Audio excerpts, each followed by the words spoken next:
This deck is awesome, and I've probably won more games with less thought with this list than with any other list I've ever played. You should be pretty familiar with Doom 2099 at this point. One of the main things that Doom 2099 does is consistently output points in a consistently reliable and straightforward way, which is a long way of saying that it's a very predictable deck, and that if you want to play it and actually get a good cube rate as well as a good win rate, adding some surprises into it is the best way to do that. So, inspired by BU++'s Hulkling tournament victory, this is Doom 2099 with Hulkling instead of Galactus First Steps and with Legion instead of Sandman. This is representative of another thing that is important about these sort of slow plodding some amount of points decks, is that it's always important to keep customizing them to the metagame that you see.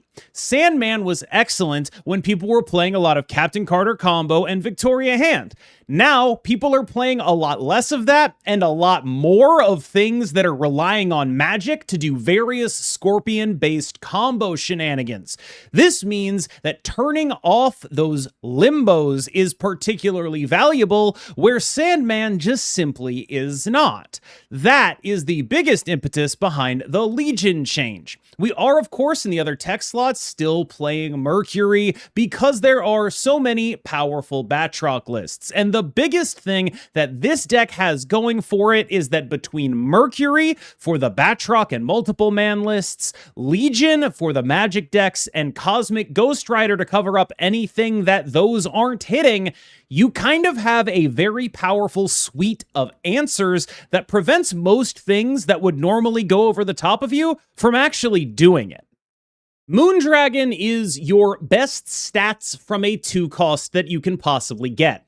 There are really only a couple options for 2 costs here. Moondragon and Sam Wilson are pretty clearly the best, but really you just want to make sure that you're getting some number of stats on the board with something additional to it if you're not getting maximal stats. So for example, Sam Wilson provides some additional utility where he's not going to get as big as Moondragon, but he can help prevent your lanes from getting clogged. So when there's an early location that suggests that you might need Sam Wilson, sometimes it can be better to prioritize him over Moondragon, although that's not a guarantee. Typically, the way this card works is that it is going to be the biggest possible 2-drop. Moondragon is enormously large when you're playing 1 card a turn and you're using all of your energy, which this deck is very much built to do.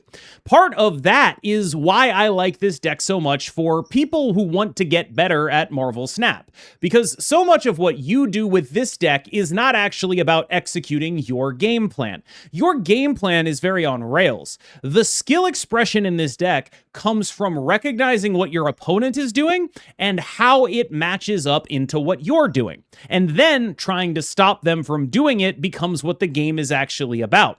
The amount of games that you win just by doing Moondragon, Invisible Woman, Doom 2099, Cosmic Ghost Rider, Doctor Doom, those are games that anyone could win. But the games you win when you interact with people, those are the ones that'll determine what you're doing.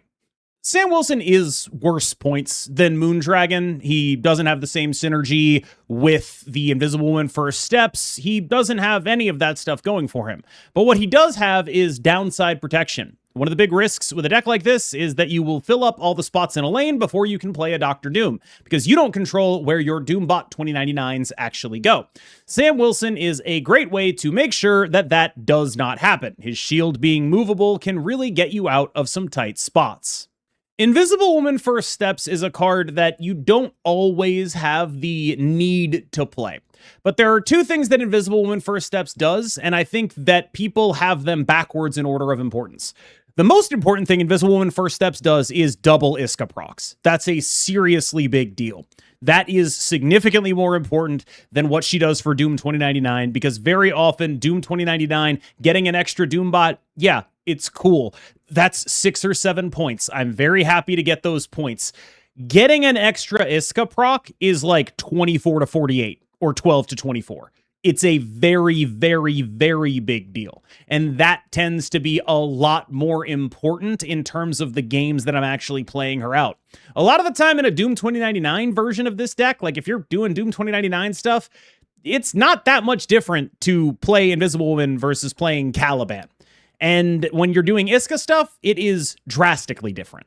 Caliban is just great in a deck like this. He's almost always going off. He is almost always 311. That's just an incredible number for a card like this to have. The more I play this deck, the happier I am with Caliban. If I don't know what's going on specifically, if I don't have a very good reason for trying to do something other than this, I will almost always play him on 3. Those reasons can include things like my opponent's playing Batroc, so I got to play Mercury instead. My opponent's playing Multiple Man, so I got to play Mercury instead. Or my opponent is playing a deck in which I need that extra Iska proc from Invisible Woman, and so I got to play her instead. But in the dark, this guy's going to be your guy. Mercury, I won't say she's the reason this deck is good, but you would otherwise have some really, I won't say impossible, but I will say bad. You would otherwise have some really bad matchups against Batroc decks and against decks that are doing multiple man combo things, and really against most things that move. You would have some real trouble with those because you're not really built to deal with what they have.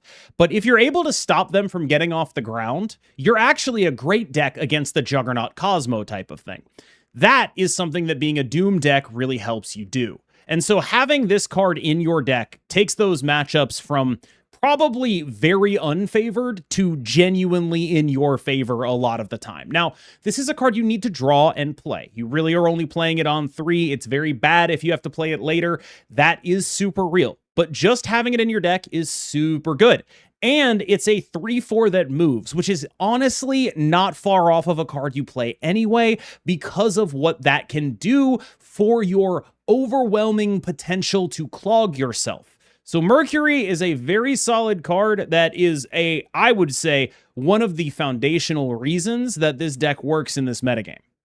A lot of people have a lot of opinions about Iska. My take on her is largely that I don't think that she is or has been broken in the past, but I think we're entering a metagame in which it is very plausible that she becomes one of the defining cards and is legitimately broken. I find Iska very compelling, but I do think that it gets old pretty fast when she's getting to 48. What she does in this deck is work well with Invisible Woman first steps and give you some outs to target one lane specifically while going tall. This is also important because the kind of game you play is very conducive to being able to just like jam an Iska out there. Like, yes, you have a Moondragon, but a lot of her scaling happens later, and you're never really putting Iska in her lane anyway. You're really just playing like Moondragon, Caliban, and then you can play an Iska on 4, and there's probably going to be a lane where she's going to be triggering in. And that's pretty useful. The other thing that Iska does in a deck like this is really help you come from behind against like Wilson Fisk type stuff. I think that that's her biggest strength here is like sometimes you will prioritize Iska over Doom 2099 just because if you play the Doom 2099, you're basically giving up a certain lane as lost depending on how much tempo your opponent has invested into it. This is especially prominent in matchups against TOV type stuff. She's really, really unbelievable there.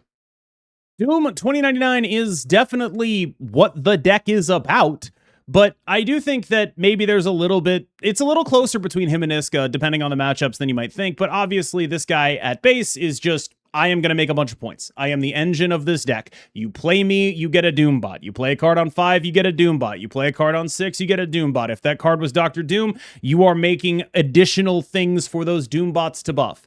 It's great. It is a great engine piece, and I don't want to downplay it just because I think, I'm talking a lot about the other things that you can do in this shell, because Doom 2099, him being specifically a 4 and Doom being specifically a 6 means that this deck gets to be really good at playing big 5s, and that is helpful.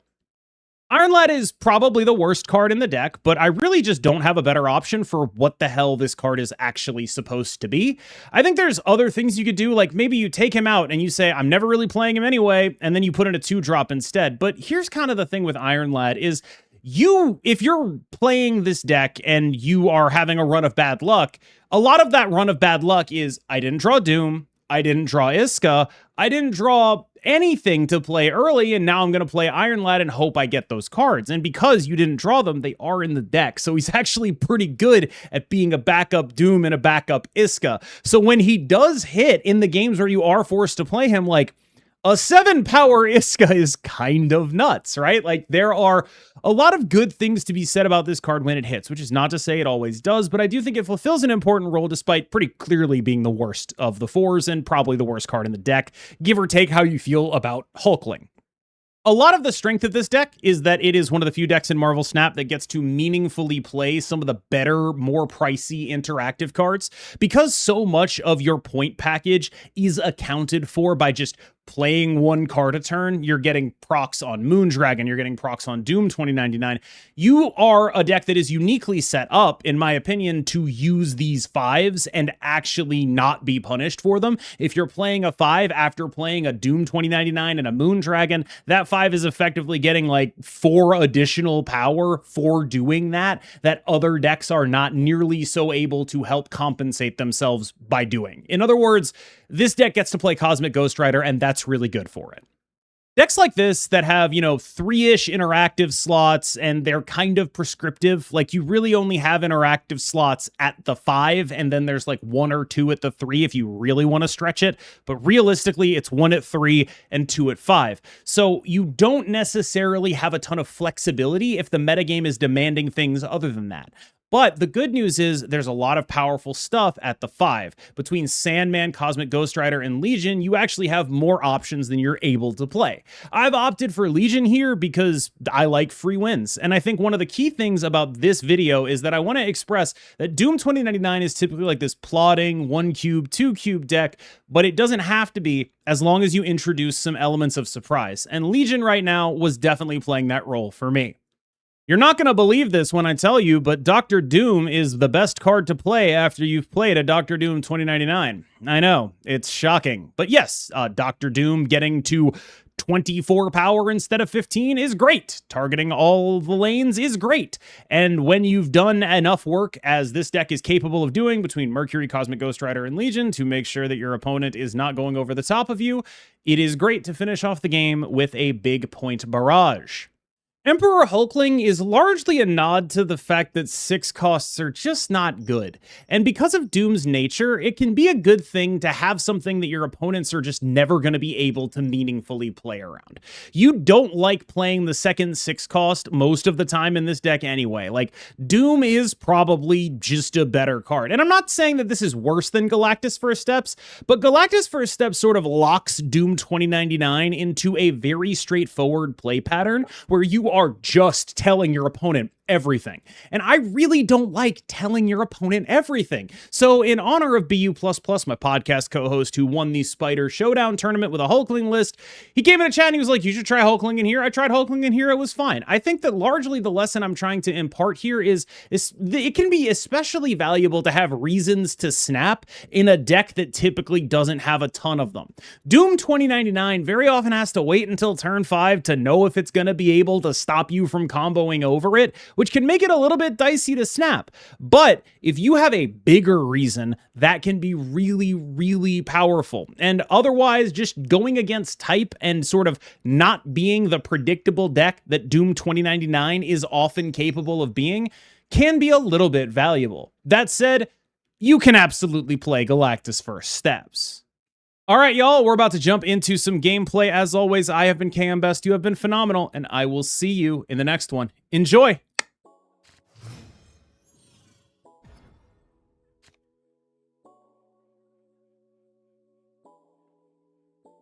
Okay, this is like our one actually vaguely playable hand with Sam kept. You hopped on the snap train. How old are you? I'm fascinated. First time chat. Following since April. I don't understand. That's very confusing. This is your first chat and you're like, you hopped on the snap train. What do you mean by that? Because it like implies you've known me beforehand. Okay. Oh, this is my little baby.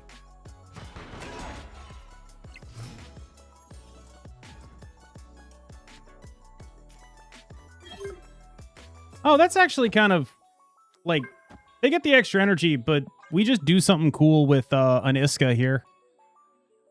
We just do something cool with an Iska here. Fine. Because it's not like the extra energy's like we can just Legion that Elysium if we want to play a bunch of things. Watching you since Warzone release. That's not me, bro. I don't think that's me. Warzone? Very confusing.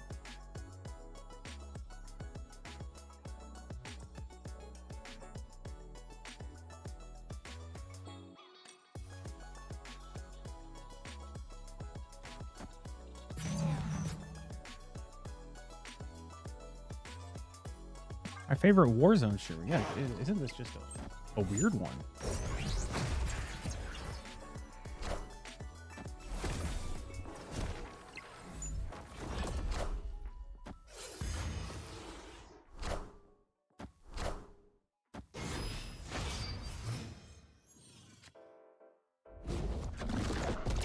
Nice. All right, so the way I see it,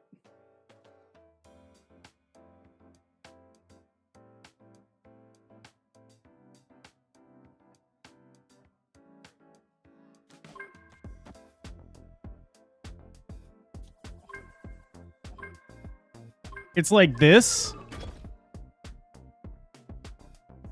I'm in the wrong place and blind. I thought I clicked on Tim. All right, man. All right.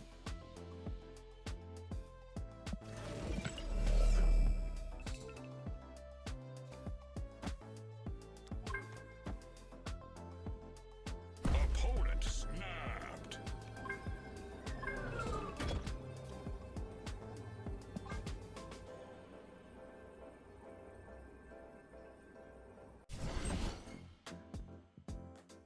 They have one card in hand.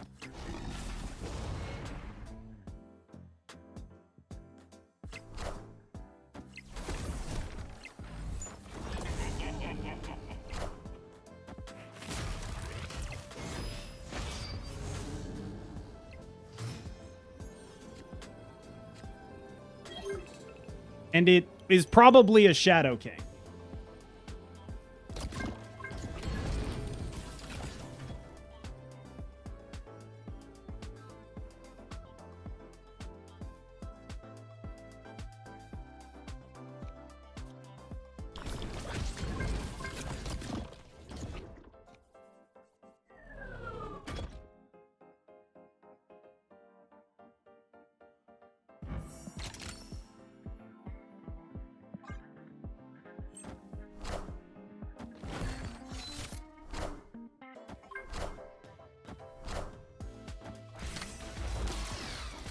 Doom rules all.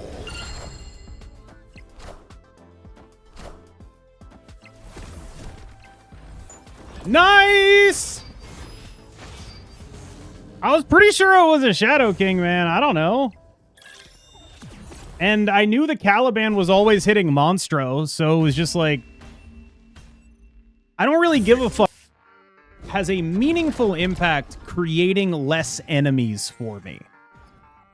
I think that a lot of what my VODs would do is someone would watch that and be like, he's kind of a dick. And I think that I would like to avoid that. Make VODs sub only, also an option.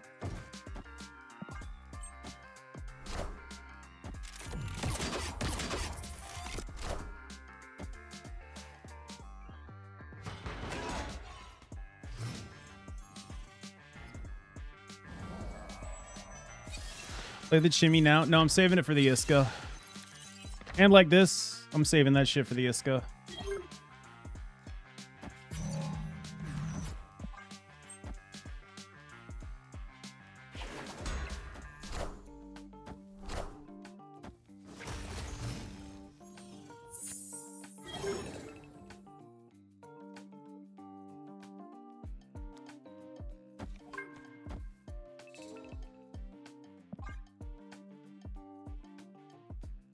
Bro, I get to play their Scorpion.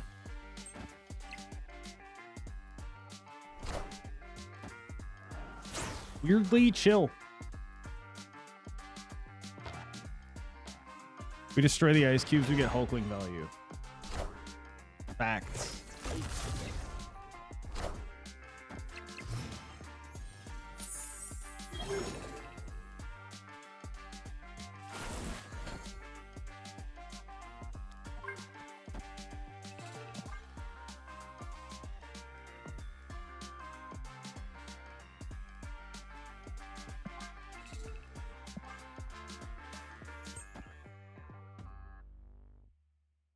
They don't get anything out of that, but I appreciate it.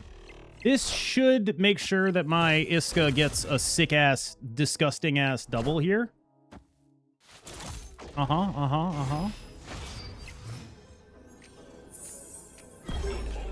Why'd they snap me? What's going on here?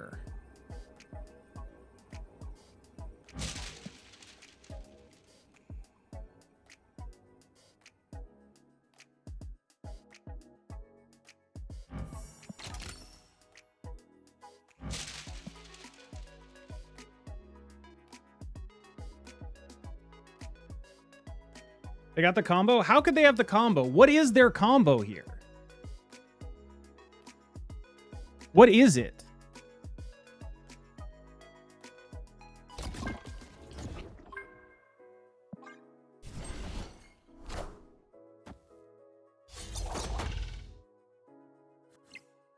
The Iska doubles again! What are you doing?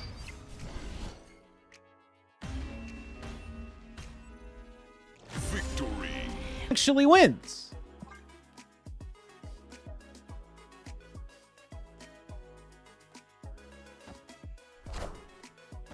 Bob.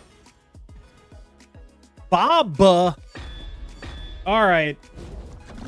That's terrible. All right. Yay! A good matchup for us, though. Generally, I think this is a pretty favorable one.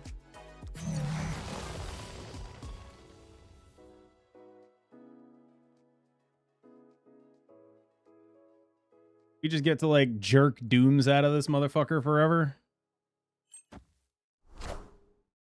Yeah, buddy, I do not give a shit. They can never snap, but we don't want to snap because of the Bob. So, you know, unlucky.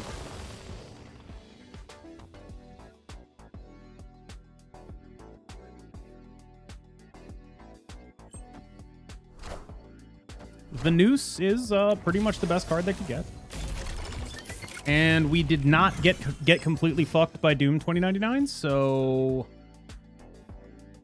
Are we looking at a Crimson Cosmos snap here? Is this just Crimson Cosmos snap into... Yeah, I mean, this is just snap Legion. Right? Does it even win?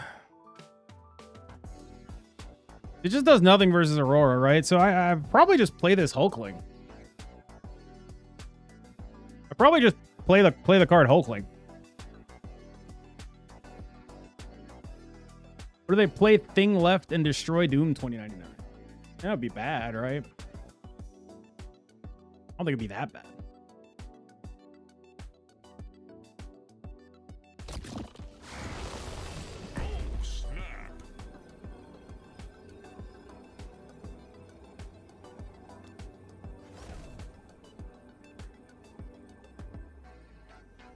Am I gonna regret not putting this left?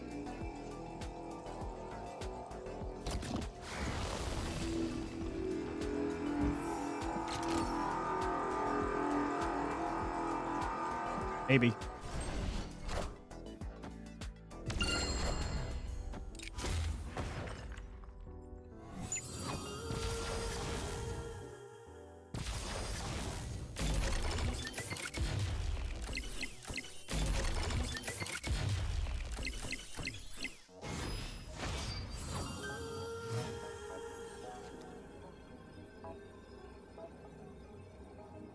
Why did we troll? I'm a dumbass? But it's not like they can't Aurora left, so I don't know if I give a shit, right?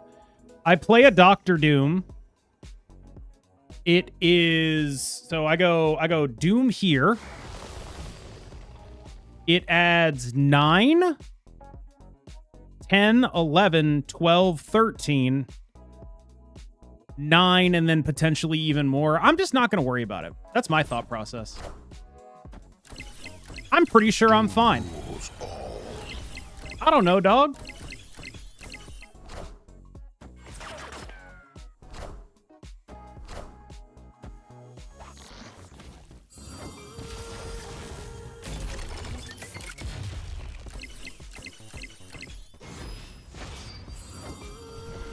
Yep.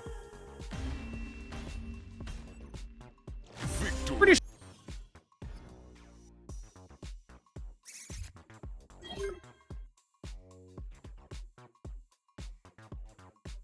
I feel like you can read my mind right now, chat.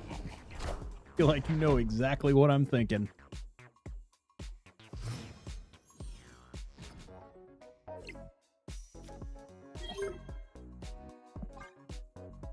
When is second dinner gonna free us? Oh.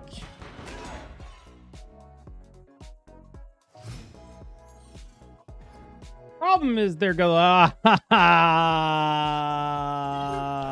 guess. I fucking guess. And then I play my Sam. And I get to move their shit. This is a bad game, bro. What are you doing in my swamp? Hi, I'm Spider-Man. What are you doing in my swamp? Oh my god. It's fucking over. Oh, snap.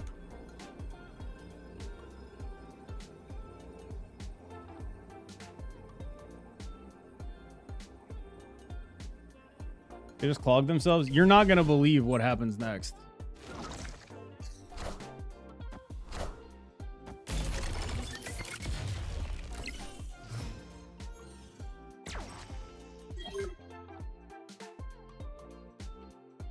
Okay, maybe I'm not going to believe what happens next. But I'm pretty sure this is the angle. And then surely we just draw one of the cards that's good, right?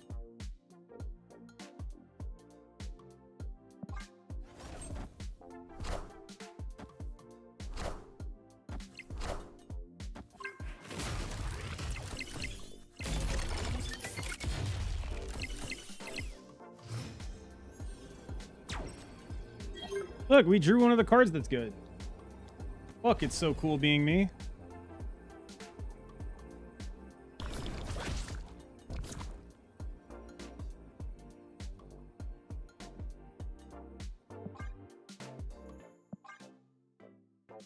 What am I fucking stupid?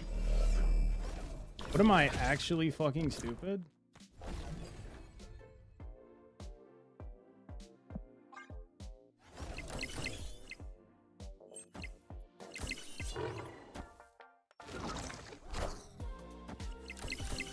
Doom rules all.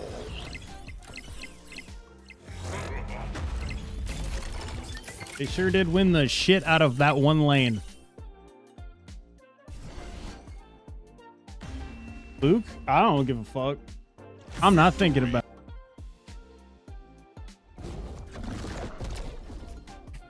Take that, Denish. No! Fuck. Surely we just pull it off, right? Mm-hmm.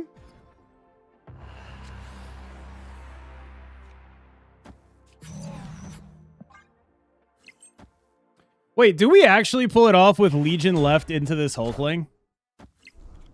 Wait, are we gods? Is that actually what's happening here?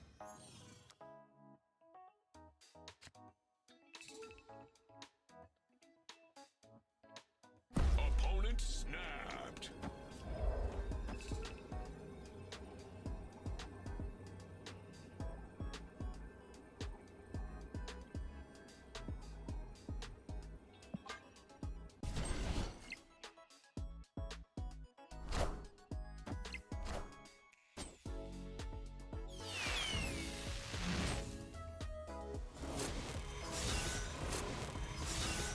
Holy shit. We're gods.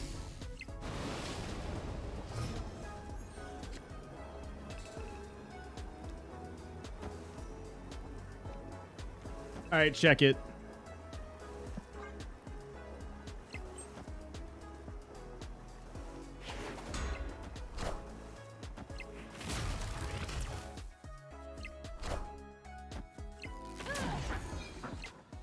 Minions to me. We are the future.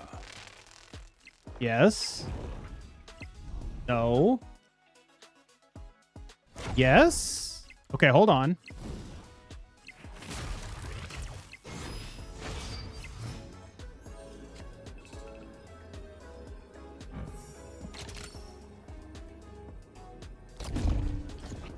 We so win, right? How are we possibly losing?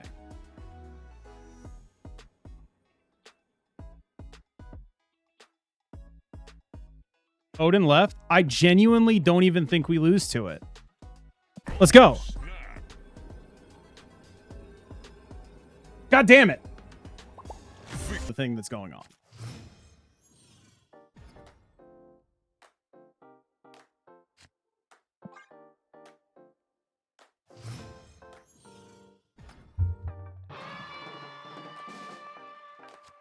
Holy shit, I got a 2. I'm God gaming.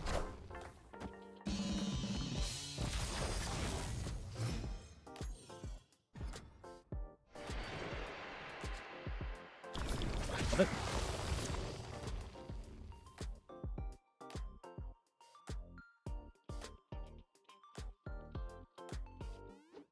Dude, it's crazy how good a Luna Snow is against this. Every fucking Luna Snow deck beats my ass. It's honestly nuts. Like, he just has the Luna Snow, so I fucking die. I think that's actually just correct. Luna Snow into Sarah, and I'm dead.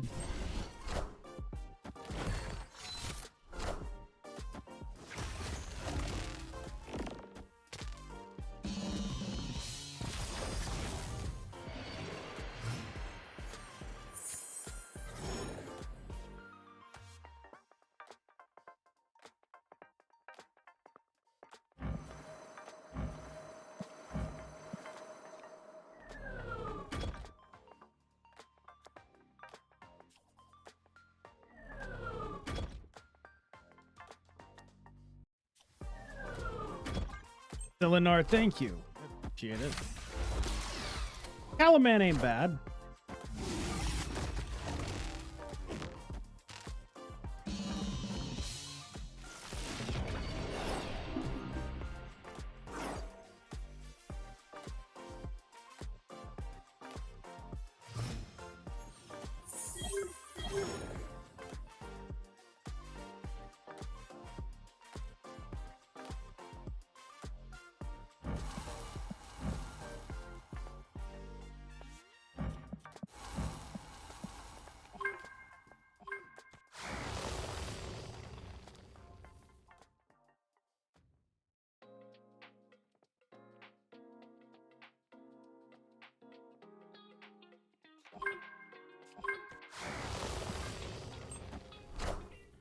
Doom rules all.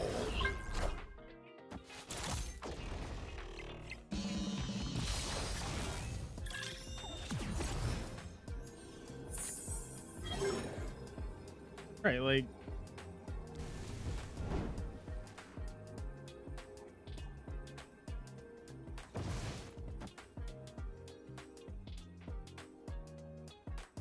I can't snap back. It's turn 6.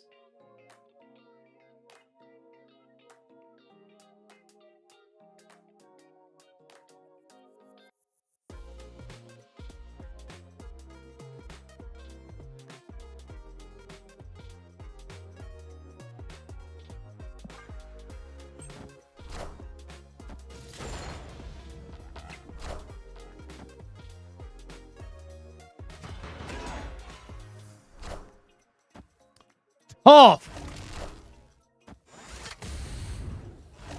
Boy, that would have been fucking cool if it worked.